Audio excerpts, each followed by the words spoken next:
बच्चों, आप सभी का हमारे चैनल में स्वागत है। तो हम कक्षा 10वीं सामाजिक विज्ञान मध्य प्रदेश बोर्ड की जो सामाजिक विज्ञान की जो किताब है, हम उसका पार्ट 1 कर रहे थे। ठीक है, हमारे चैनल पे डेली लाइव क्लास लग रही है सामाजिक विज्ञान की। तो आज हम पिछले वीडियो में हमने पार्ट 1 के, ठीक है, हमारा जो पार्ट 1 है भारत के संसाधन 1 मृदा जल वन एवं वन्य प्राणी, तो इसके हमने कुछ प्रश्न उत्तर अभ्यास के कुछ प्रश्न उत्तर कर लिए थे।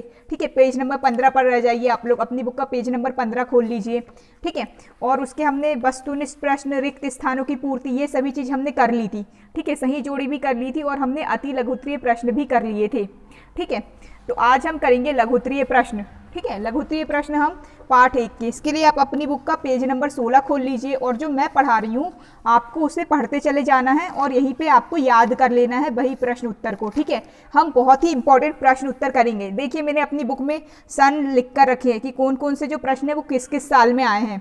ठीक है, तो चलिए हम लघुत्तरीय प्रश्न करना चालू करते हैं, लेकिन उसके पहले आप अपनी कॉपी बुक खोल लीजिए और मैं जो आपको पढ़ा रही हूँ उसे आपको ढंग से पढ़ना है, बहुत अच्छे से पढ़ना है। ठीक है, समझने की कोशिश करना है। मैं आपको बहुत आसान तरीके से सामाजिक विज्ञान समझा दूंगी और पूरा हमारा 31 तारीख तक कोर्स कंप्लीट हो जाएगा सामाजिक विज्ञान का। ठीक है, आपको रोज़ हमारे चैनल पर वीडियो देखना है।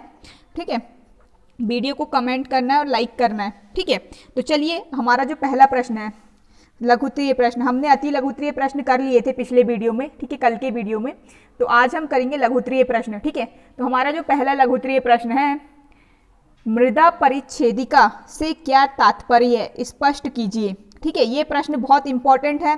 ठीक है, आईएमपी क्वेश्चन है, इसमें आप स्टार लगा लीजिए। ठीक है, अपनी बुक के पेज नंबर, किताब के पेज नंबर 16, ठीक है, 16 खोल लीजिए और इस प्रश्न पे आप स्टार लगा लीजिए, क्योंकि ये जो प्रश्न है वो 2020 में आया हुआ है। तो ये प्रश्न इस साल भी, देखो इस साल क्या है कि 3 मार्क का एक क्वेश्चन आएगा, 3 अंक का है। ठीक है, 3 अंक का क्वेश्चन आएगा, 3 अंक के 5 क्वेश्चन आएंगे इन 6 पार्ट में से, है ना। तो अभी हम क्या, ये इकाई 1 से 3 अंक के 5 प्रश्न आएंगे। ठीक है, इकाई 1 में भारत के संसाधन 1 ये पार्ट भी है ना। तो हम इस पार्ट को कर रहे हैं आज। ठीक है, इसके हमने वस्तुनिष्ठ प्रश्न कर लिए थे, यानी कि हमारे इस पार्ट से 1 अंक की तैयारी हो गई है। ठीक है, 1 अंक के जितने भी प्रश्न आएंगे इस पार्ट से हमें बन जाएंगे। ठीक है, तो अब हम 3 अंक और 4 अंक के प्रश्न की तैयारी करेंगे। ठीक है, ये आपकी ब्लूप्रिंट है। ठीक है, ब्लूप्रिंट में 3 इकाई से बांटा गया है। तो हम पहली इकाई चालू करें। पहली इकाई में हम भारत के संसाधन 1 ये जो पार्ट है वो कर रहे हैं। ठीक है, तो इस पार्ट से 1 अंक के प्रश्न भी आ सकते हैं, 3 अंक के प्रश्न भी आ सकते हैं, 4 अंक के प्रश्न भी आ सकते हैं। तो हमने हमारे 1 अंक के प्रश्न की हमारी तैयारी हो गई थी। ठीक है, हमने क्योंकि इस पार्ट की वस्तुनिष्ठ प्रश्न कर लिए थे। देखिए, ये सारे जो वस्तुनिष्ठ प्रश्न है, सही जोड़ी, ठीक है, रिक्त स्थानों की पूर्ति कीजिए, ये कर लिए थे। ठीक है, तो अब हम लघुत्तरीय प्रश्न में आए हैं, यानी कि अब हम 3 अंक और 4 अंक के कौन कौन से प्रश्न इस पार्ट से बन सकते हैं, तो वो हम पढ़ेंगे। ठीक है, तो ये जो है मृदा परिच्छेदिका से क्या तात्पर्य, स्पष्ट कीजिए। ये जो प्रश्न है ये 3 अंक में भी आ सकता है, ये 4 अंक में भी आ सकता है। ठीक है, तो चलिए इसका उत्तर हम समझते हैं। पहले हम समझते हैं। ठीक है, मृदा परिच्छेदिका से क्या तात्पर्य, स्पष्ट कीजिए। तो इसके लिए आप क्या निकालिए, आपकी किताब का पेज नंबर 3। ठीक है, अपनी किताब का पेज नंबर 3 निकालिए। ठीक है, पेज नंबर 3। ठीक है, देखिए बच्चों, आपको किताब से ही प्रश्न लिखना है। ठीक है, क्योंकि किताब में प्रश्न बहुत अच्छे दिए हैं। ठीक है, जो प्रश्न किताब में नहीं मिलेंगे वो हम गाइड से पढ़ लेंगे, लेकिन हमें पहले कोशिश ये करनी कि हम किताब से पढ़ें। ठीक है, तो मृदा परिच्छेदिका में क्या होता है, चलिए पहले हम समझ लेते हैं। ठीक है, मृदा परिच्छेदिका क्या होती है। ठीक है, जैसे कि कोई मान लीजिए मिट्टी है, मतलब कोई मिट्टी कैसे बनती है, चट्टानों से बनती है। ठीक है, चट्टानों में बारिश, चट्टानों पे जो मौसम का प्रभाव पड़ता है, जलवायु का प्रभाव पड़ता है ना। बारिश होती है, चट्टानें टूटती है, गर्मी पड़ती है, वो पत्थर सूख जाते हैं, फिर वो पाउडर की तरह बारीक हो जाते हैं, तो वो मिट्टी बन जाते हैं, है ना।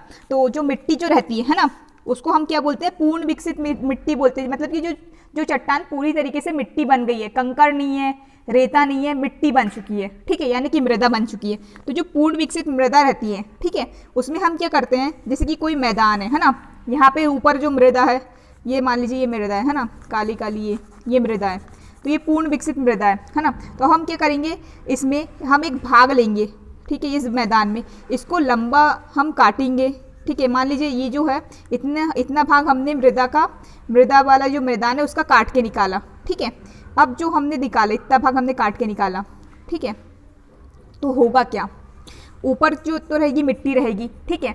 तो जो मिट्टी हम देखते हैं, जो हम ऐसे काट कर निकालते हैं मिट्टी का अध्ययन करने के लिए, ये मिट्टी कैसे बनी है, इसमें क्या क्या है, तो होता क्या है कि जो मृदा इसकी जो परतें हैं ना, है ना, इस भाग की जो हमने काट के निकाला है, तो वो परतें क्या होती है, एक के ऊपर एक, ठीक है, एक के ऊपर एक रखी रहती है, ठीक है। उनका रंग क्या है, वो ये जो परतें, ये जो मृदा है, इनकी परतों का गठन कैसे हुआ है, ठीक है, और ये एक के ऊपर एक बिछी है, तो इनका जो विन्यास होता है, ठीक है, यानी कि इनका जो विन्यास होता है, जो हमने ये भाग काट कर निकाला मृदा परिच्छेदिका का, है ना, तो ये जो मृदा की हम देखते कि जो मृदा है परतों में है, ठीक है। नीचे जो है एकदम चट्टान वाली चट्टान है, ठीक है, इसके ऊपर जो चट्टान टूट गई थी, ठीक है, मतलब बड़े बड़े टुकड़ों में जो चट्टान में दरार पड़ गई थी वो है। फिर ये जो दरार पड़ी वाली चट्टान है वो जब बड़े बड़े कंकड़ों में टूटी, ठीक है, फिर ये जो कंकड़े थोड़े छोटे छोटे रेत में टूटे, फिर रेत जो है वो मिट्टी बनती है ना, ऐसे ही हमारी मिट्टी बनती है, ठीक है। तो हमें यही हम पता करते हैं मृदा परिच्छेदिका में। मृदा परिच्छेदिका क्या है कि जो हमारी मिट्टी है, ठीक है, उसकी जो परतें है वो एक के ऊपर एक किस विन्यास में बिछी है, मतलब किस क्रम में बिछी है, उनका कलर क्या है, मतलब उनका रंग क्या है, ठीक है, उनका गठन किस तरीके से हुआ है, इसी को हम क्या बोलते हैं, मृदा परिच्छेदिका बोलते हैं। क्या बोलते हैं बच्चों, मृदा परिच्छेदिका, ठीक है। यानी कि हम क्या कर रहे हैं, मृदा में परिच्छेद कर रहे हैं, यानी कि हम काट लगा रहे हैं, उसमें हम मृदा के एक मतलब एक भूमि के एक भाग को कट कर रहे हैं, है ना, काट रहे हैं, फिर हम उसका अध्ययन कर रहे हैं कि उनका गठन कैसे हुआ है, उनका रंग कैसे है, मृदा की जो परतें वो एक के ऊपर एक किस क्रम में जमी है ना। तो इसी को हम क्या बोलते हैं, मृदा परिच्छेदिका बोलते हैं। क्या बोलते हैं बच्चों, मृदा परिच्छेदिका, ठीक है। ये हमने पढ़ लिया, अब हम इसको कैसे लिखेंगे, ठीक है। तो वापस से अब अपनी किताब खोलिए, है ना, किताब के पेज नंबर 3 में आएंगे, तो देखिए क्या लिखा है, मृदा परिच्छेदिका पूर्ण विकसित मृदाओं के लंबवत परिच्छेद, कटान में गठन, रंग और परतें एक के ऊपर एक बिछी होती है। मृदा की परतों के विन्यास को मृदा परिच्छेदिका कहते हैं, ठीक है। तो वही लिखा है जो मैंने आपको समझाया है कि जो पूर्ण विकसित मृदा, यानी कि जो पूर्ण विकसित जो मृदा होती है, यानी कि जो मिट्टी होती है जो पूरी तरीके से मिट्टी बन चुकी है। क्योंकि आपने देखा होगा कुछ मिट्टी कंकड़, हम रेता को भी मिट्टी बोलते हैं, रेता होती है, कुछ मिट्टी कंकड़, कुछ मिट्टी में बहुत ज़्यादा कंकड़ होते हैं, ठीक है, चट्टानों में भी मिट्टी रहती है ना। तो जो पूर्ण विकसित मृदा, यानी कि जो एकदम बारीक तरीके से मृदा जो मिट्टी बन चुकी है ना, वो उसके हम क्या करते हैं, लंबवत परिच्छेद, काटन में गठन, यानी कि हम उसको लंबा हम उसको काटते हैं, फिर हम उसमें देखते हैं कि उसकी जो विन्यास है ना, यानी कि उसकी जो परतें हैं उनका क्रम क्या है, वो उसका गठन किस तरीके से हुआ है ना, उनका गठन किस तरीके से हुआ है, रंग कैसा है उनका, और जो परतें हैं वो एक के ऊपर एक बिछी होती है, उनका विन्यास क्या है, ठीक है, उसको हम क्या बोलते हैं, मृदा परिच्छेदिका बोलते हैं। यानी कि जो पूर्ण विकसित, फिर से हम इसको समझते हैं, ठीक है, पूर्ण विकसित मृदाओं के लंबवत परिच्छेद, कटान में गठन, रंग और परतें, ठीक है, परतें पूर्ण विकसित मृदाओं के लंबवत परिच्छेद में गठन, रंग और परतें, ठीक है, परतें के ऊपर एक बिछी होती है। मृदा की परतों के विन्यास को मृदा परिच्छेदिका कहते हैं, ठीक है। तो जो विन्यास मतलब विन्यास यानी कि वो जिस क्रम में जो मृदा की जो परतें हैं वो एक के ऊपर एक बिछी है, उनका रंग क्या है, ठीक है, उनका गठन कैसे हुआ है, उसके जो हम उसको लंबवत काट रहे हैं, है ना, हम क्या कर रहे हैं, एक मैदान में जा रहे हैं और जैसे कि ये मान लीजिए तो वो कुछ इस तरीके की दिखती है, ठीक है।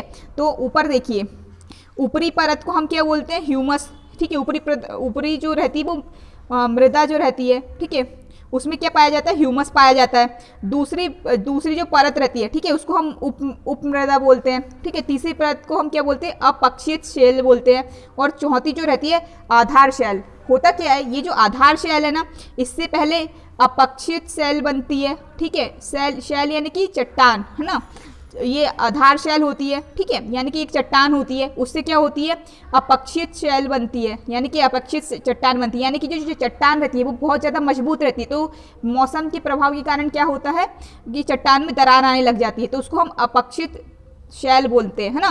तो उसमें फिर क्या होता है, ये अपक्षित शैल जो होती है, ठीक है, यानी कि ये भी चट्टान ही होती है लेकिन ये थोड़ी कमज़ोर हो जाती है, फिर वो उस चट्टान से वो और ज़्यादा टुकड़ों में टूट जाती है, तो उसको क्या बोलते हैं, हम उपमृदा बोलते हैं, ठीक है। फिर जो होती है उपमृदा जो होती है वो मृदा बनती है, ठीक है। और ये जो मृदा होती है उसके ऊपर जिसमें पेड़ पौधे लगते हैं, ठीक है, ये जो मृदा है ये मृदा तो बन गई, लेकिन अब इस मृदा में क्या होंगे, बहुत सारे पेड़ पत्ते जो होंगे, सूखे पत्ते, वो इस मृदा में मिल जाएंगे। कुछ जानवर जो होंगे वो इस मिट्टी में मर जाएंगे तो इस मिट्टी में मिल जाएंगे, ठीक है। तो उसके कारण मिट्टी में क्या होंगे, बहुत सारे तत्व आ जाएंगे, जिसके कारण मिट्टी क्या होगी, उपजाऊ बन जाएगी। तो उसको ये जो ऊपर वाली जो मिट्टी होती है, ठीक है, जिसमें पेड़ पौधे लगते हैं, ये ऊपर वाली जो मिट्टी होती है इसको हम ह्यूमस बोलते हैं, ठीक है। तो चलिए हम आगे पढ़ लेते हैं। ऊपरी परत को क्या बोलते हैं हम, ऊपरी परत को ऊपरी मृदा बोलते हैं, दूसरी परत को हम उपमृदा बोलते हैं, तीसरी परत को अपक्षित मूल चट्टानी पदार्थ बोलते हैं, ठीक है, तथा चौथी परत में मूल चट्टानें होती है, जैसा कि चित्र में दर्शाया गया है, ठीक है। तो ऊपरी परत की मृदा ही वास्तविक मृदा की परत है, ठीक है। तो ये ऊपरी परत, ये जो ऊपरी परत है, ठीक है, ये ऊपरी परत की जो ऊपर वाली जो मिट्टी है ना, यही जो है वो वास्तविक मिट्टी है, यानी कि असलियत में ये मिट्टी है ना, जो बारीक वाली एकदम मिट्टी रहती है, ठीक है। इसकी सबसे महत्वपूर्ण विशेषता इसमें ह्यूमस तथा जैव पदार्थ का पाया जाना है, ठीक है। तो होता क्या है, ये जो ऊपरी परत जो होती है ना, ह्यूमस वाली जो मिट्टी होती है, ये जो मृदा होती है, इसमें क्या होता है कि बहुत सारे जैव पदार्थ, जैसे कि हमारे जो पत्ते होते हैं, है ना, जब वो पेड़ से गिर जाते हैं तो वो मिट्टी में मिल जाते हैं, जिसके कारण क्या होता है, ये जो मिट्टी होती है इसमें पोषक तत्व आ जाते हैं, जो हमारे जानवर जो होते हैं, है ना, वो मर जाते हैं तो इस मिट्टी में मिल जाते हैं, तो इन्हीं को हम क्या बोलते हैं, जैव पदार्थ बोलते हैं, ठीक है। तो इसमें क्या होता है, जो ऊपरी परत की जो मृदा होती है उसमें ह्यूमस वाली मिट्टी पाई जाती है, जिसमें जैव पदार्थ पाया जाता है, ठीक है। सबसे ऊपर ह्यूमस तथा उसके नीचे जैव तत्वों की प्रधानता होती है, ठीक है। दूसरी परत में उपमृदा होती है, जिसमें चट्टानों के टुकड़े, बालू, गाद और चिकनी मिट्टी होती है। तीसरी परत में अपक्षित मूल चट्टानी पदार्थ तथा चौथी परत में मूल चट्टानी पदार्थ होते हैं, ठीक है। हमने देखा, तो आप यहाँ से लेकर आप पेज नंबर 3 पर आइए, ठीक है, मृदा परिच्छेदिका, यहाँ से लेकर के, है ना, ये वाला जो प्रश्न है यहाँ से लेकर के यहाँ तक के टिक कर लीजिए, ठीक है, टिक कर लीजिए। तो ये आपको ये प्रश्न 3 मार्क में आता है ना, तो आपको अगर मान लीजिए ये प्रश्न 3 नंबर में आता है तो आपको इतना लिखना है, ठीक है, यहाँ तक लिखना है। और अगर ये प्रश्न 4 नंबर में आता है तो आपको यहाँ तक पूरा लिखना है, ठीक है। तो आपके 3-4 नंबर में अगर ये प्रश्न आता है तो आप इसको ऐसे लिख लीजिए, ठीक है। उम्मीद है आपको ये उत्तर समझ में आ गया होगा, ठीक है। मृदा परिच्छेदिका क्या होती है, मृदा परिच्छेदिका का क्या होते हैं कि जिस विन्यास में जो मृदा की जो परतें हैं, ठीक है, उनका गठन हुआ है, उनका कलर है, ठीक है, उसमें हम जब हम देखते हैं, ठीक है, तो हमें पता चलता है कि ये मिट्टी कैसे बनी है, ठीक है, इसके ऊपर कौन कौन सी परतें हैं, ठीक है, इनका जो अध्ययन होता है उसी को हम मृदा परिच्छेदिका बोलते हैं, ठीक है। तो हम क्या करते हैं इसके लिए, सबसे पहले जो पूर्ण विकसित मृदा होती है ना, उसमें हम लंबवत परिच्छेद, है ना, परिच्छेद यानी कि कटान में गठन, रंग और परतें, ठीक है, एक के ऊपर एक क्या होती है, बिछी होती है, ठीक है। जैसे कि मान लीजिए ये जो परतें हैं वो एक के ऊपर एक बिछी हुई है, ठीक है, इनका जो गठन कैसे हुआ है, ठीक है, इनके जो विन्यास है यानी कि वो किस क्रम में एक के ऊपर एक बिछी हुई है, उसको हम मृदा परिच्छेदिका कहते हैं, ठीक है। ठीक इसी तरह अगर इसका चित्र बनाने के लिए आता है तो आपको सिर्फ चित्र बनाना है, ठीक है, आपको ये चित्र भी बनाना है। अगर किसी प्रश्न में अगर चित्र बनाने के लिए आ जाता है तो आप यहाँ तक उत्तर लिख लीजिए, ठीक है। अब हम आते हैं हमारे अगले प्रश्न की ओर। वापस से आप आइए पेज नंबर 16 पर, ठीक है। हमारा अगला प्रश्न है मानव जीवन में मृदा का क्या महत्व है, समझाइए, ठीक है। यानी कि हमारा जो मानव जीवन है ना, हम मानव हैं, हम इंसान हैं, तो उसमें मिट्टी का क्या महत्व है, यानी कि मिट्टी हमारे जीवन में क्यों महत्वपूर्ण है, क्यों हमें मिट्टी की आवश्यकता पड़ती है, तो वो हमें इस प्रश्न के उत्तर में समझाना है, ठीक है। ये जो प्रश्न है ये भी बहुत इंपॉर्टेंट प्रश्न है, ये 2017 में आया है, 2019 में भी आया है, ठीक है। तो इस प्रश्न में आप क्या कीजिए, 2 स्टार लगा लीजिए। तो ये प्रश्न भी 3 मार्क में भी आ सकता है, 3 अंक में भी इसका उत्तर लिखने को आ सकता है और 4 अंक में लिखने के लिए भी आ सकता है, ठीक है, इसका उत्तर। तो इसके लिए आप क्या कीजिए, पेज नंबर 3 निकालिए, ठीक है ना, अपनी किताब तक पेज नंबर 3 निकालिए। तो यहाँ पर देखिए, ठीक है, यहाँ पर ये 1.2, ठीक है, इसके दूसरे पैराग्राफ में आइए आप, है ना। मानव जीवन में मृदा का क्या महत्व है, ठीक है, तो इसका उत्तर हम यहाँ से लिखेंगे। मानव जीवन में मृदा का महत्व बहुत अधिक है। ठीक है, यहाँ से लेकर यहाँ तक आप टिक कर लीजिए। किसका उत्तर है? प्रश्न 2 लघुत्तरीय प्रश्न। ठीक है, लघुत्तरीय प्रश्न का उत्तर है प्रश्न 2 का। ठीक है, ये इंपॉर्टेंट है, इसमें टिक कर लीजिए। इसको आपको अपनी कॉपी में लिखना है और याद करना है। ठीक है, अगर आप कॉपी में भी नहीं लिखेंगे तो आप अपनी किताब में ही याद कर लीजिए। ठीक है, मानव जीवन में, अब हम इसका उत्तर समझते हैं। मानव जीवन में मृदा का महत्व बहुत अधिक है, विशेषकर किसानों के लिए। ठीक है, समस्त मानव जीवन मिट्टी पर निर्भर करता है। समस्त प्राणियों का भोजन प्रत्यक्ष या परोक्ष रूप से मिट्टी से प्राप्त होता है। हमारे वस्त्रों के निर्माण में प्रयुक्त कपास, रेशम, जूट व ऊन प्रत्यक्ष या परोक्ष रूप से हमें मिट्टी से ही मिलते हैं। जैसे भेड़ मिट्टी की उगी घास खाती है और हमें ऊन देती है। रेशम के कीड़े वनस्पति पर जीते हैं, वनस्पति मिट्टी पर उगती है। भारत में लाखों घर मिट्टी के बने हुए हैं। हमारा पशुपालन उद्योग, कृषि और वनोद्योग मिट्टी पर आधारित है। इस प्रकार मिट्टी हमारे जीवन का प्रमुख आधार है। विलकॉक्स के अनुसार मानव सभ्यता का इतिहास मिट्टी का इतिहास है और प्रत्येक व्यक्ति की शिक्षा मिट्टी से ही प्रारंभ होती है। ठीक है, तो इस प्रश्न का उत्तर तो हम लिख लेंगे। अब हम इस प्रश्न के उत्तर को समझते हैं। ठीक है, मानव जीवन का मतलब सबसे बड़ी चीज़ क्या है? मिट्टी। ठीक है, हमको जीवन जीने के लिए क्या चाहिए? जल चाहिए। ठीक है, जल चाहिए और भोजन चाहिए। ठीक है, जल तो हमें वर्षा से मिल जाता है। ठीक है, जैसे कि ये मान लीजिए ये बादल है ना, इससे हमें जल मिल जाता है। ज़मीन के अंदर भी बहुत सारा जल है, हम बोर से निकाल लेते हैं। लेकिन हम भोजन हमें कहाँ से मिलता है? ठीक है, भोजन हमें कहाँ से मिलता है? पेड़ पौधों से मिलता है। ठीक है, पेड़ पौधों से मिलता है, सब्जी खाते हैं हम। ये कहाँ उगते हैं पेड़ पौधे? ये खेत में उगते हैं। ठीक है, खेत में काय में उगते हैं? मिट्टी पे। ठीक है, अगर किसी जैसे कि मान लीजिए अगर आपको कोई फल लगाना है, जैसे कि आपको गन्ने लगानी है, गन्ने की खेती करनी है, तो उसके लिए आपको कौन सी मिट्टी चाहिए? काली मिट्टी चाहिए। तो हर चीज़ की खेती करने के लिए हमें अलग अलग प्रकार की मिट्टी चाहिए रहती है। तो उस मिट्टी के आधार पर हम उसमें फसल लगा पाते हैं। ठीक है, जैसे कि गन्ने के लिए कौन सी मिट्टी चाहिए रहती है? हमें काली मिट्टी चाहिए रहती है। ठीक है, तो खेती कौन करता है? किसान। अगर मान लीजिए कोई किसान है, ठीक है, उसके खेत में बहुत ज़्यादा बारिश हो जाती है, उसकी मिट्टी खराब हो जाती है। ठीक है, उसका खेत बंजर है, तो वो खेती नहीं कर पाएगा। इसलिए किसान के जीवन में बहुत ज़्यादा जो महत्वपूर्ण चीज़ है वो क्या है? मिट्टी। और हमें भी भोजन प्रत्यक्ष या परोक्ष रूप से किससे मिलता है? मिट्टी से मिलता है, क्योंकि पेड़ पौधे काय में उगते हैं? मिट्टी में उगते हैं। ठीक है, और पेड़ पौधे हमें क्या देते हैं? भोजन देते हैं। ठीक है, ये मान लीजिए ये इंसान आप हो। ठीक है, राम, मोहन, सीता, जो भी आपका नाम हो, आपको फल फूल कहाँ से मिलेंगे? पेड़ पौधे से मिलेंगे। अब ये जो राम, जैसे कि मान लीजिए इसका नाम क्या है? राम, है ना। अब राम क्या करेगा? कपड़े पहनेगा। कपड़े कैसे बनते हैं? आपने रुई के कपड़े देखे होंगे, रेशम के कपड़े देखे होंगे, है ना, जूट के कपड़े देखे होंगे। ठीक है, जितनी भी चीज़ें हैं, जितने भी कपड़े, वो सब भी कैसे बनते हैं? कपास, रुई कैसे बनती है? कपास से। कपास काय में उगता है बच्चों? मिट्टी में उगता है ना। ये भी काय में उगता है? कपास भी मिट्टी में उगता है। रेशम के जो कीड़े, जैसे कि कुछ लोग रेशम के कपड़े पहनते हैं, जो बहुत अमीर लोग रहते हैं ना, रेशम के जो कीड़े रहते हैं वो भी वनस्पति पे फलते फूलते हैं, है ना। और हम स्वेटर पहनते हैं गर्मी में, क्या मतलब ठंड में हम क्या पहनते हैं बच्चों? स्वेटर पहनते हैं, है ना। तो स्वेटर में जो ऊन आता है ना, वो किससे आता है? शिप से आता है, भेड़ से आता है। ठीक है, क्या ऊन किससे आता है बच्चों? भेड़ से। भेड़ क्या खाती है बच्चों? घास खाती है, चारा खाती है। चारा, ये घास कहाँ उगती है? मिट्टी में उगती है।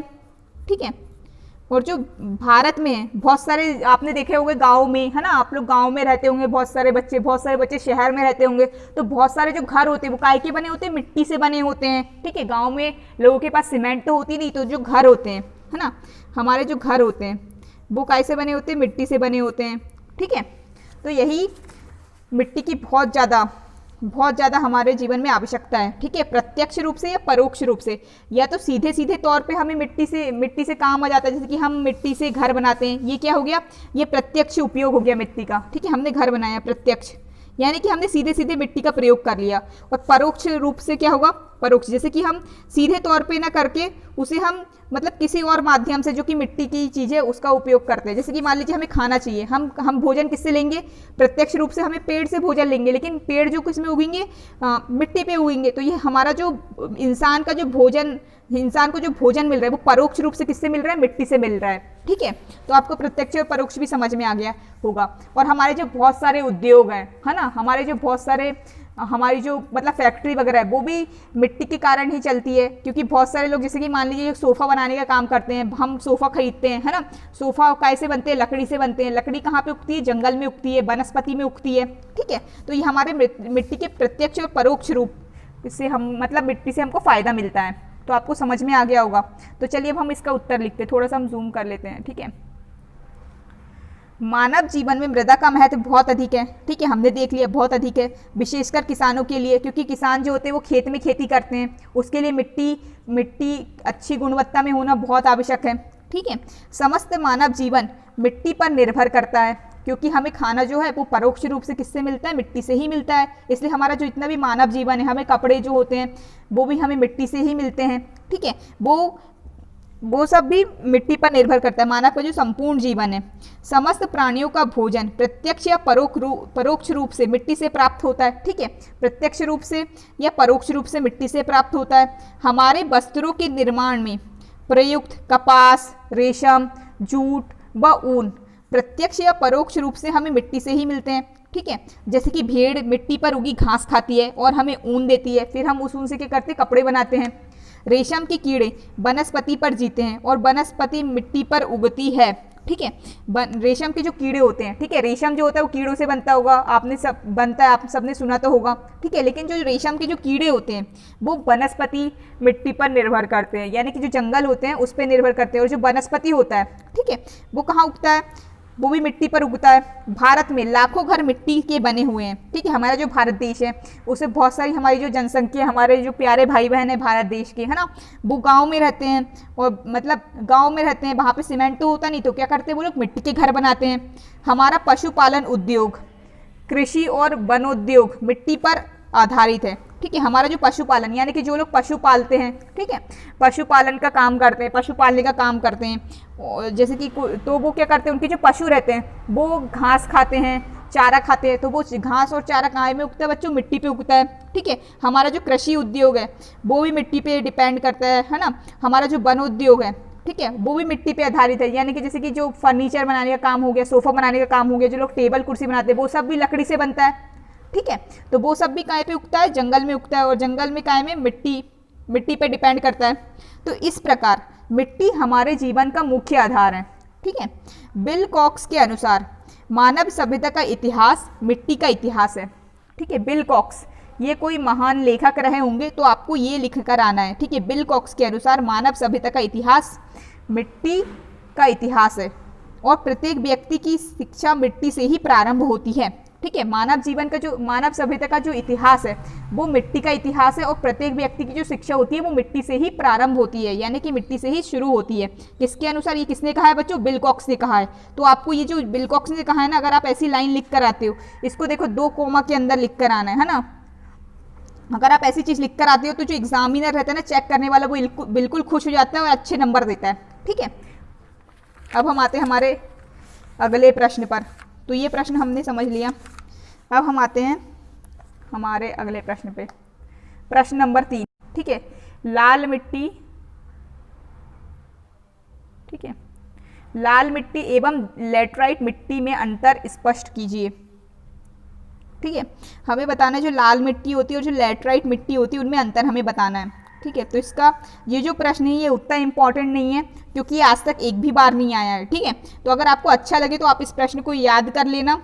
अगर आपको पूरे में से पूरे नंबर चाहिए तो इस प्रश्न को याद कर लेना, ठीक है। अगर आप कुछ प्रश्न छोड़ सकते तो अगर आपको ज़्यादा प्रश्न याद ना हो पाए तो इस प्रश्न को छोड़ दीजिए, ठीक है। तो इसका हम उत्तर देख लेते हैं। इसका उत्तर जो है पेज नंबर 5 पे, पेज नंबर 5 निकालिए अपनी किताब का। हमें क्या बताना था, लाल मिट्टी और लैटराइट मिट्टी में अंतर बताना था, ठीक है।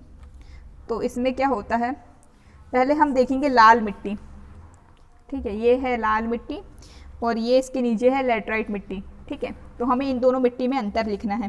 तो अब इसका आंसर जो हम है गाइड से देख लेते हैं, क्योंकि गाइड में अच्छे से बना हुआ दिया है इस प्रश्न का उत्तर। तो देखो, पहले हम देखो इसका ये प्रश्न लिखेंगे, उत्तर लिखेंगे।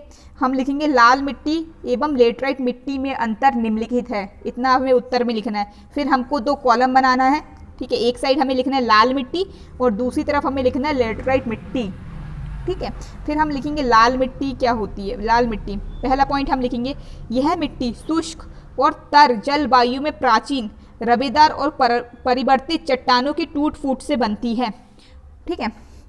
तो बच्चों मैंने आपको बताई थी कि जो मिट्टी जो होती है वो चट्टानों के टूटने से बनती है। पहले चट्टान में दरार पड़ती है, फिर जो दरार जो रहती है उसके चट्टान में जो दरार पड़ी उसके कारण चट्टान छोटे छोटे बड़े बड़े टुकड़ों में बढ़ जाती है। फिर जो टुकड़े होते हैं वो वापस से छोटे छोटे टुकड़ों में बढ़ जाते हैं। फिर जो टुकड़े छोटे छोटे टुकड़े जो होते हैं वो एकदम पाउडर की तरह हो जाते हैं, फिर वो मिट्टी बन जाते हैं, ठीक है। तो वही हमें बताना है। तो ये जो लाल मिट्टी होती है, ठीक है, ये क्या होती है, रबेदार और जो परिवर्तित चट्टानें होती हैं उनमें शुष्क और तर वायु जलवायु, ठीक है।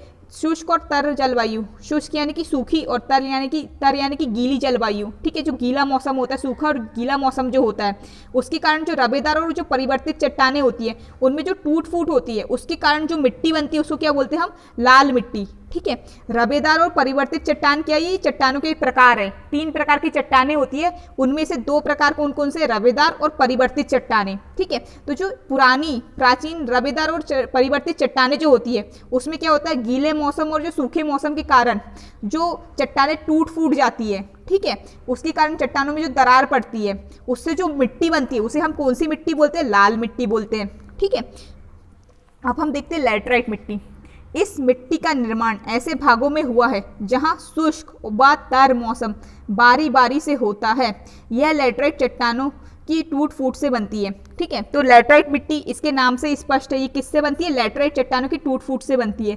कैसे, जैसे कि मान लीजिए लैटराइट चट्टान है और वहाँ पे जलवायु कैसी होनी चाहिए, शुष्क और तर मौसम एक के बाद एक आए। शुष्क और तर, शुष्क यानी कि सूखा मौसम, तर यानी कि गीला मौसम, ठीक है, बारी बारी से आया। जैसे कि मान लीजिए शुष्क मौसम आया है ना, धूप निकल गई है ना, एक मौसम में मतलब 3-4 महीने तक धूप निकली रही। फिर उसके बाद तर मौसम आया, मतलब यहाँ पे पानी गिर गया है ना इस चट्टान में, तो इसकी क्या होगा, चट्टान में दरार पड़ेगी।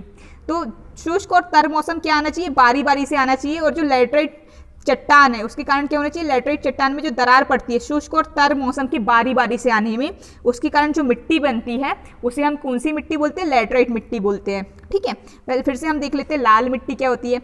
यह मिट्टी शुष्क व तर जलवायु में प्राचीन रबेदार और परिवर्तित चट्टानों की टूट फूट से बनती है, ठीक है।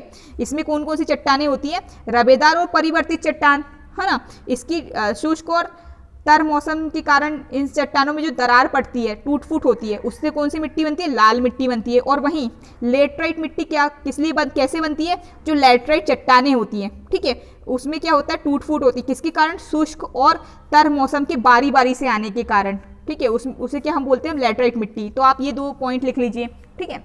अब हम आते हैं हमारे अगले पॉइंट, अगला डिफरेंस क्या होगा, इन दोनों में अगला अंतर क्या होगा, ठीक है। पहले हम देखते हैं लाल मिट्टी, ठीक है। दूसरा पॉइंट डालिए लाल मिट्टी वाले खंड में, ठीक है। यह मिट्टी लाल, पीली एवं चॉकलेटी रंग की होती है, ठीक है। ये जो लाल मिट्टी जो होती है उसे हम लाल मिट्टी तो बोलते हैं, लेकिन कहीं कहीं ये मिट्टी लाल रंग की होती है, पीले रंग की होती है और चॉकलेटी रंग की होती है, ठीक है। चॉकलेटी यानी चॉकलेट के जैसे रंग की होती है, आपने चॉकलेट तो देखी होगी है ना। ये मिट्टी कौन कौन से रंग की होती है, लाल, पीली एवं चॉकलेटी रंग की होती है, ठीक है। इस मिट्टी में कौन कौन से पदार्थ पाए जाते हैं, लोहा पाया जाता है, एल्यूमिनियम और चूना जो होता है ये अधिक मात्रा में पाया जाता है। यह मिट्टी अत्यंत रंध्र युक्त है, ठीक है, यानी कि बहुत ज़्यादा लाल टाइप की होती है, ठीक है, ठीक है। तो ये मिट्टी जो है वो अत्यंत रंध्र युक्त है, यानी कि इनमें क्या होता है कि जो मतलब थोड़े ज़्यादा छेद होते हैं, है ना, इनमें थोड़े जैसे कि पत्तों में जो होता है छेद होते हैं, ठीक है। ये मिट्टी कौन कौन से रंग की होती है, लाल, पीली एवं चॉकलेटी रंग की होती है। इस मिट्टी में लोहा, एल्यूमिनियम और चूना अधिक मात्रा में होता है। यह मिट्टी अत्यंत रंध्र युक्त है। अब हम देखते हैं लैटराइट मिट्टी। यह मिट्टी चौरस उच्च भूमियों में मिलती है। कहाँ मिलती है बच्चों, चौरस उच्च भूमियों में मिलती है, ठीक है। इसमें वनस्पति का अंश पर्याप्त होता है, ठीक है। वनस्पति यानी कि जो पेड़ पौधे, जो मतलब वनस्पति यानी कि जो हमारे जंगल वगैरह होते हैं उसमें क्या होता है, जो पेड़ पौधे की जो पत्तियां वगैरह जो टूट के गिर जाती है मिट्टी में तो वो भी मिट्टी बन जाती है, ठीक है। उसका जो अंश होता है वो पर्याप्त होता है। गहरी लैटराइट मिट्टी में लोहा, ऑक्साइड और पोटाश की मात्रा अधिक होती है। क्या क्या होता है बच्चों लैटराइट मिट्टी में? लोहा होता है, ऑक्साइड होता है और पोटाश की मात्रा होती है, अधिक होती है। ठीक है, तो ये 2 पॉइंट आप लिख लीजिए, ये 2 मिट्टी में हमने अंतर देख लिया। तीसरे पॉइंट हम क्या लिखेंगे? यह मिट्टी उत्तर प्रदेश के बुंदेलखंड से लेकर दक्षिण के प्रायद्वीप तक पाई जाती है। यह मध्य प्रदेश, झारखंड, पश्चिम बंगाल, मेघालय, नागालैंड, उत्तर प्रदेश, राजस्थान, तमिलनाडु तथा महाराष्ट्र में मिलती है। ठीक है, यह मिट्टी क्या होती है? उत्तर प्रदेश, उत्तर प्रदेश में जो बुंदेलखंड वाला एरिया है ना, बुंदेलखंड वाला जो क्षेत्र है, वहां से लेकर जो हमारा दक्षिण भारत है ना, देखिए हमारा भारत कुछ इस तरीके का दिखता है। यहाँ से ऐसा कुछ है, फिर यहाँ से हम ऐसा जाते हैं, फिर ऐसा ऐसा ऐसा ऐसा ऐसा कुछ है। ठीक है, तो यहाँ पर कहीं उत्तर प्रदेश है। ठीक है, उत्तर प्रदेश यहाँ कहीं है। ठीक है, इधर ये दक्षिण भारत है। ठीक है, तो ये जो मिट्टी जो है ये उत्तर प्रदेश, ठीक है, उत्तर प्रदेश यहाँ पे कहीं है ना, उत्तर प्रदेश से लेके दक्षिण भारत तक पाई जाती है। ठीक है, उत्तर प्रदेश की कौन सी जगह से लेके? बुंदेलखंड से लेके दक्षिण भारत के प्रायद्वीप तक पाई जाती है। कहाँ कहाँ पाई जाती है? यह मध्य प्रदेश। ठीक है, हम मध्य प्रदेश में रहते हैं, मध्य प्रदेश में, झारखंड में, पश्चिम बंगाल में, मेघालय, नागालैंड, उत्तर प्रदेश, राजस्थान, तमिलनाडु तथा महाराष्ट्र में मिलती है। अब हम देखते हैं लैटराइट मिट्टी कहाँ कहाँ मिलती है।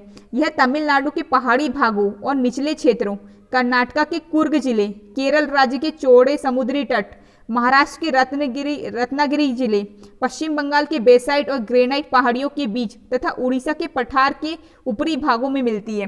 ठीक है, तो इसमें बहुत सारी जगहों के नाम दिए हैं। कहाँ कहाँ? तमिलनाडु, तमिलनाडु में कहाँ पे? तमिलनाडु के पहाड़ी भागों में मिलती है। ठीक है, निचले क्षेत्र जैसे कि कर्नाटका, और कर्नाटका के कुर्ग जिले में मिलती है। केरल राज्य के चौड़े समुद्री तट, केरल राज्य में क्या है? समुद्री तट है, तो वहाँ के जो समुद्री तट है उनमें पाई जाती है। महाराष्ट्र के रत्नागिरी जिले में मिलती है। पश्चिम बंगाल में जो पहाड़ियाँ हैं, कौन कौन सी पहाड़ियाँ? बेसाइट और ग्रेनाइट की जो पहाड़ियाँ हैं उसके बीच में मिलती है, तथा उड़ीसा के जो पठार के ऊपरी भागों में मिलती है। ठीक है, चौथा हम अंतर देखेंगे, इस मिट्टी में बाजरा की फसल अच्छी पैदा होती है, किंतु गहरे लाल रंग की मिट्टी कपास, गेहूं, दालें और मोटे अनाज के लिए उपयुक्त है। ठीक है, तो इस मिट्टी में क्या होती है? जो बाजरा की जो फसल होती है वो अच्छे तरीके से पैदा होती है, यानी कि ये मिट्टी क्या है? बाजरा की फसल के लिए बहुत अच्छी है। और जो, ठीक है, ये तो लाल मिट्टी हो गई, और जो गहरी लाल मिट्टी होती है उसमें कपास यानी कि रुई, ठीक है, कॉटन जिसको बोलते हैं, गेहूं, दालें और मोटे अनाज के लिए उपयुक्त है। ठीक है, तो ये हम लाल मिट्टी में क्या क्या उगा सकते हैं? बाजरा उगा सकते हैं, कपास, और जो गहरी लाल मिट्टी उसमें हम कपास उगा सकते हैं, गेहूं उगा सकते हैं, दाल उगा सकते हैं, और जो मोटा अनाज होता है हमारा, है ना, वो उगा सकते हैं। अब हम देखेंगे लैटराइट मिट्टी में क्या क्या उगा सकते हैं। लैटराइट मिट्टी में क्या उगा सकते हैं? हम चावल उगा सकते हैं, कपास उगा सकते हैं, गेहूं उगा सकते हैं, दाल उगा सकते हैं, मोटे अनाज उगा सकते हैं, सिनकोना उगा सकते हैं, चाय उगा सकते हैं, कहवा, और ये जो फसलें होती है इन सब के लिए उपयोगी है। ठीक है, तो आप इसको लिख लीजिए, इस अंतर को। ठीक है, 4 अंतर हमने देख लिए लाल मिट्टी और लैटराइट मिट्टी में। लेकिन ये जो प्रश्न है, देखिए, ये जो गाइड में देखिए, ये एक भी बार परीक्षा में नहीं आया है, तो ये आपकी मर्जी, अगर आप इस प्रश्न को चाहे तो कर लीजिए या फिर छोड़ दीजिए। मेरी मानिए तो इस प्रश्न को कर लीजिए आप, है ना, हमें कोई भी चांस नहीं छोड़ना एग्जाम में टॉप करने का। अब हम आएंगे हमारे चौथे प्रश्न की ओर। ठीक है, तो हमारा चौथा प्रश्न है, लघुत्तरीय का चौथा प्रश्न। अभी तक हमने 3 प्रश्न कर लिए। ठीक है, हमारा चौथा प्रश्न है, जल संरक्षण के प्रमुख उपाय क्या है। ठीक है, ये प्रश्न भी आज तक कभी भी परीक्षा में नहीं आया है, एमपी बोर्ड की परीक्षा में नहीं आया है। ठीक है, तो हमें बताना कि जो जल संरक्षण होता है उसके प्रमुख उपाय क्या होते हैं। संरक्षण यानी कि बचाना, ठीक है, जल का संरक्षण करना, तो इसके प्रमुख उपाय क्या है। तो इसके लिए आप अपनी किताब का पेज नंबर 9 निकाल लीजिए। ठीक है,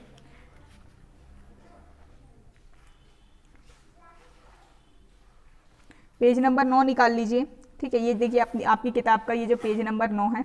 ठीक है, इसमें ऊपर आइए, सबसे ऊपर ये जो हेडिंग डली है ना, जल संसाधन की प्रमुख समस्याएं व संरक्षण, तो उसके आप पॉइंट नंबर यहाँ पर आइए, 1 2 3, ये 3 पॉइंट आपको इस प्रश्न के उत्तर में लिखना है। तो ये जो प्रश्न है ये इसलिए करना जरूरी क्योंकि ये 3 मार्क्स में आ सकता है, 3 अंक के प्रश्न में आ सकता है, 3 अंक का इससे एक प्रश्न बन सकता है, क्योंकि इसमें सिर्फ 3 पॉइंट दिए हैं। ठीक है, तो हमें इसे बताना है कि हम जल संरक्षण कैसे कर सकते हैं, हम पानी को कैसे बचा सकते हैं।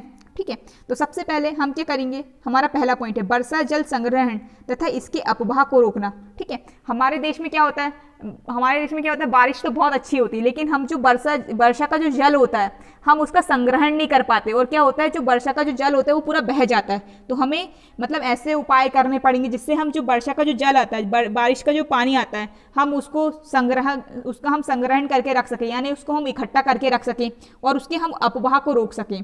ठीक है, तो पहला पॉइंट है वर्षा जल संग्रहण तथा इसके अपवाह को रोकना।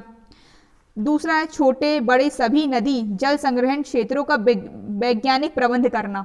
ठीक है, तो जितने भी छोटे बड़े जितने भी जल संग्रहण के जो क्षेत्र हैं, ठीक है, उसका वैज्ञानिक प्रबंध करना, यानी कि उसको वैज्ञानिक तरीके से उनको संग्रहण करने का प्रबंध करना, जैसे कि बहुत सारी वैज्ञानिक विधि होती है, वैज्ञानिक तकनीक होती है, जिसके कारण हम वर्षा जल का संग्रहण कर सकते हैं, नदी के जल का संग्रहण कर सकते हैं, जैसे कि हम डैम बना सकते हैं। ठीक है, इनका वैज्ञानिक प्रबंध करना। ठीक है, जल को प्रदूषण से बचाना। ठीक है, हमारा जो वर्षा का जल जो होता है, हमारे जो नदी का जो जल होता है, वो हम इसलिए उपयोग नहीं कर पाते क्योंकि वो बहुत ज़्यादा प्रदूषित हो जाता है। तो हमें क्या करना है, उसे प्रदूषण से बचाना। ठीक है, आपने देखा होगा गांव में आप रहते होंगे, शहर में रहते होंगे, तो जो नदी होती है वहीं पर लोग क्या करते हैं, कपड़े धुलते हैं, कपड़े की जो साबुन का जो केमिकल वाला पानी रहता है वो भी नदी में जाता है।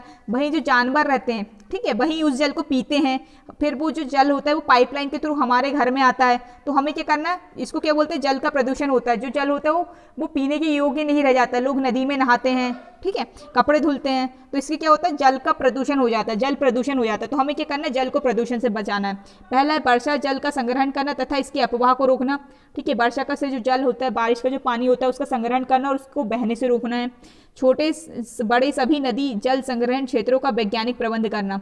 तो हमारे जितने भी छोटे बड़े जितने भी नदी के जो जल संग्रहण क्षेत्र हैं, यानी कि जहाँ पे नदी का पानी इकट्ठा होता है, छोटा भले थोड़ा सा नदी का पानी इकट्ठा हो रहा है या बहुत बड़ी नदी का पानी इकट्ठा हो रहा है, ठीक है, नदी है, तालाब है, जितने भी संग्रहण केंद्र है, इनका हमको क्या करना है, वैज्ञानिक प्रबंध करना है। ठीक है, मतलब उसको वैज्ञानिक तरीके से उसको प्रबंधित करना है, उसका हमें मैनेजमेंट करना है।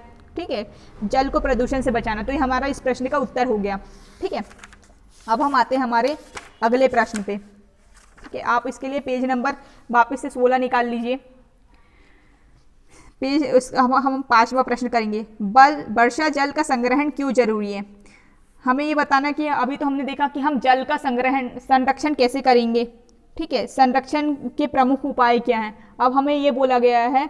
तो हमने उस संरक्षण में ये देखा था कि हमें वर्षा जल का संग्रहण करना पड़ेगा, यानी उसको इकट्ठा करके रखना पड़ेगा। तो हमें इस प्रश्न में ये बताना है कि इसका हम संग्रहण करना क्यों जरूरी है, मतलब हम वर्षा का जो जल, बारिश का जो पानी होता है, उसका संग्रहण करना क्यों जरूरी है। और ये जो प्रश्न है इसमें आप 2 स्टार बना लीजिए, क्योंकि ये जो प्रश्न है ये बहुत IMP है, क्योंकि ये 2 बार आया है। 2018 में आया है, ठीक है, और शायद 19 में आया है, 2018 में बस आया। तो इसके लिए इस प्रश्न का जो उत्तर जो है हम गाइड से देखेंगे। ठीक है, शिवलाल की जो गाइड है उससे हम देखेंगे।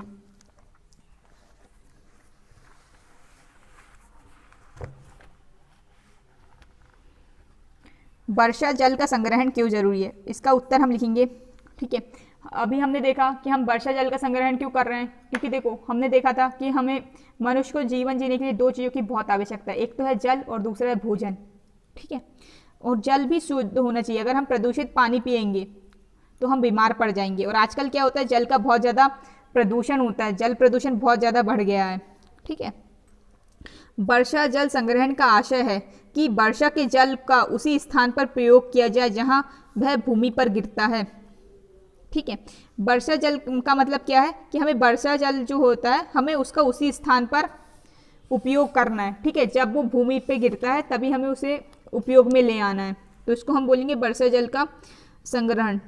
ठीक है, उसी स्थान पे हमको उसका प्रयोग करना है। जैसे कि मान लीजिए आपके घर में बारिश हुई, तो आपने वाटर हार्वेस्टिंग सुना होगा, है ना। उसमें क्या करते हैं, बारिश, हमारे घर की जो छत होती है उसमें बारिश का पानी इकट्ठा हो जाता है, फिर हमारे घर की छत से एक नली जाती है, उससे क्या होता है, जो बारिश हमारी छत का जो पानी रहता है वो रोड में चला जाता है। तो वो जो जल, जितना भी हमने ऊपर से जल, बारिश का पानी हो, वो क्या होता है, सब व्यर्थ चला जाता है, वो रोड में चला जाता है, फिर उसमें गंदगी हो जाती है।